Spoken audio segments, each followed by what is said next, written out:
கமல்ஹாசனோட தயாரிப்பில் ரஜினிகாந்த் நடிக்கும் படத்திற்கு தர்மன் என தலைப்பு வைத்து ஃபர்ஸ்ட் லுக் போஸ்டரை வெளியிட்டிருக்காங்க. இயக்குனர் வேறு யாரும் அல்ல, அஸ்வந்த் மாரிமுத்து தான். ரஜினிகாந்தோட அடுத்த படமான தலைவர் 173 விண்வெளி நாயகன் கமல்ஹாசன் தயாரிக்கிறார். அந்த படத்தை இயக்குவது யார் என்று தெரியாமல் இருந்தது. இந்நிலையில் நேரடியாக ஃபர்ஸ்ட் லுக் போஸ்டரை வெளியிட்டு ரசிகர்கள் எதிர்பார்த்த அனைத்து தகவல்களையும் அதன் மூலம் கொடுத்திருக்கிறாங்க. தலைவர் 173 படத்திற்கு தர்மன் என்று பெயர் வச்சிருக்காங்க. இந்த படத்தை இயக்கப் போவது சிபி சக்கரவர்த்தியா இல்லை அஸ்வந்த் மாரிமுத்துவா தலைவரே என ரசிகர்கள் கேட்டு வந்தாங்க. சிபி இல்லை அஸ்வந்த் மாரிமுத்து தான் தர்மன் இயக்குனர் என உறுதி செஞ்சிட்டாங்க. தலைவர் 173 படத்திற்காக ஃபோட்டோ ஷூட் சென்னையில் நடத்தப்பட்ட போது அதில் கழுத்தில் ஸ்டெட்டாஸ்கோப்போடு இருந்தார் சூப்பர் ஸ்டார் ரஜினிகாந்த்.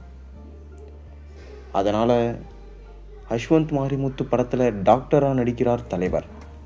அவர் தன் கெரியரில் முழு நேர டாக்டராக நடித்ததே இல்லை. தலைவரை வெள்ளை கோட் ஸ்டெத்தாஸ்கோப்போடு பார்க்க போகிறோமோ என ரசிகர்கள் சந்தோஷப்பட்டாங்க. இதற்கிடையே அவர் ₹5 டாக்டராக நடிப்பதாக பேச்சு இருந்தது. ஆனால் தர்மன் போஸ்டரை பார்த்தால் வேறு மாதிரியான டாக்டராக இருப்பார் போன்று என்று தோன்றுகிறது. ஸ்டெட்டாஸ்கோப் இருந்தாலும் உயிரை காக்கும் டாக்டர் ஒருவர் மீது கால் வைத்து இரத்த கரையுடன் சிரித்தபடி போஸ் கொடுத்திருக்கிறார். ஆபரேஷன் தியேட்டரில் ஆபரேஷன் செய்வதற்கு பதிலாக சம்பவம் செய்திருக்கிறார் ரஜினிகாந்த். தர்மன் ஃபர்ஸ்ட் லுக்கை பார்த்தவர்கள் என்ன சொல்லியிருக்காங்கன்னா, தலைப்பு சூப்பர் தலைவரே, அஸ்வந்த் மாரிமுத்துவும் மாறிவிட மாட்டாரே, இது இறுதிதானே, யாரோ ஒருவரின் உடலில் தலைவர் தலையை ஃபிக்ஸ் செய்தது போன்று இருக்கிறது, அதில் கொஞ்சம் கவனமாக இருந்திருக்கலாம், இது ஏஐ போஸ்டரா அஸ்வந்த் மாரிமுத்து என கேட்டிருக்காங்க. தலைவர் 173 படத்திற்கு அனிருத் இசை என்பது உறுதியாயிடுச்சு. தர்மன் பட இயக்குனர் 3 முறை மாறிட்டாங்க.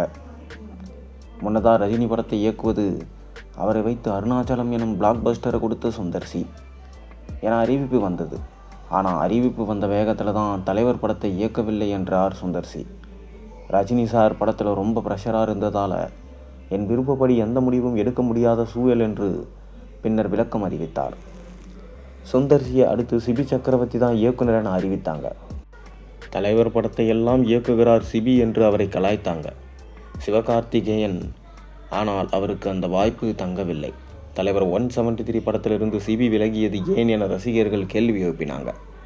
தலைவர் 173 பட பேச்சு கிளம்பிய போதே அஸ்வந்த் மாரிமுத்து பெயர் அடிபட்ட நிலையில் அவரையே தேர்வு செஞ்சிருக்கிறாங்க. முன்பு 2 முறை அறிவிப்பு வெளியிட்டு இயக்குனர்கள் மாறியதாலோ என்னவோ நேராக ஃபர்ஸ்ட் லுக்கை ரிலீஸ் செய்து அஸ்வந்த் பெயரை அறிவிச்சிருக்கிறாங்க.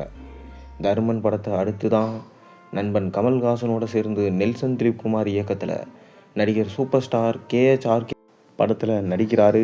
அந்த படத்தில் த்ரிஷா தான் ஹீரோயின் என தகவல்கள் வெளியாகியிருக்கிறது.